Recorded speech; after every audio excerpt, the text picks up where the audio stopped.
Mga kaibigan, maligayang pagdating sa aking channel. Kami ay kasama mo sa isang kahangahangang video ang punto kung saan ang mga sikat na aktor na sina Engin Ecurek at Tagbabuyak Ustan ay binato ang kanilang pag-ibig, ibinahagi ang kanilang kaligayahan sa kanilang mga kaibigan at mga manliligaw pagkatapos pumirma sa kasal, na iningatan bilang baha sa loob ng maraming taon.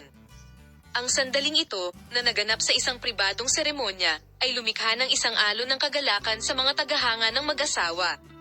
Ang inaasam-asam na pag-iibigan sa pagitan nina Engin Ecurek at Tagbabuyak Ustan ay naging maalamat sa loob ng maraming taon, ngunit mas pinili ng mag-asawa na panatilihing lihim ang relasyong ito at hindi ito isiwalat sa publiko. Ngunit sa huli, gumawa sila ng isang hakbang na hindi napapansin ng lahat at nagpasyang magpakasal.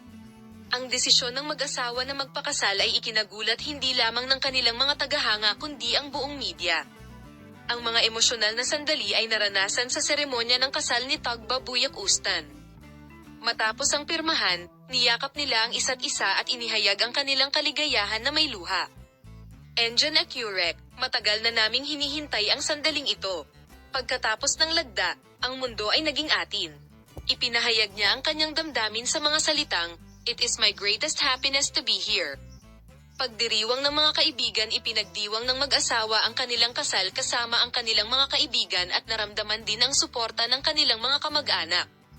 Sa pagdiriwang, nayanig ang kaligayahan ng mag-asawa sa lahat ng naroroon. Ipinahayag ng magkakaibigan na napakasaya nilang makasama ang mag-asawa sa masayang araw na ito. Ang saya ng mga party, ang mga tagahanga nina Engin Ecurek at Tagbabuyak Ustan ay tumanggap ng balita ng kanilang kasal nang may malaking sigasig. Nakaakit siya ng libu-libong tagahanga sa social media at nagbahagi ng mga mensahe ng pagbati. Ang mga komento tulad ng, "Sa wakas," at "Ang pag-ibig na ito ay nararapat sa lahat," na mga salita ay nagpapakita kung gaano kamahal ng mag-asawa ang isa't isa. Ang lihim ng kaligayahan, tumugon si Engin Ecurek sa mga mamamahayag na nagtanong sa kanya tungkol sa sikreto ng kanyang kasal. "Pagmamahal at paggalang ang batayan ng lahat. Tagbabuyak Ustan, nagtitiwala kami sa isa't isa at naniniwala na malalagpasan namin ang bawat paghihirap ng magkasama."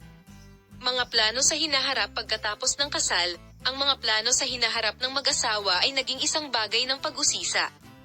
Gayunpaman, ang mag-asawa ay hindi nais na magbigay ng anumang impormasyon tungkol sa kanilang hinaharap sa media. Ipapakita namin sa iyo ang mga bagong pag-unlad tungkol sa mga pribadong buhay nina Engin Ecurek at Tagbabuyak Ustan. Makita ka sa mga bagong video.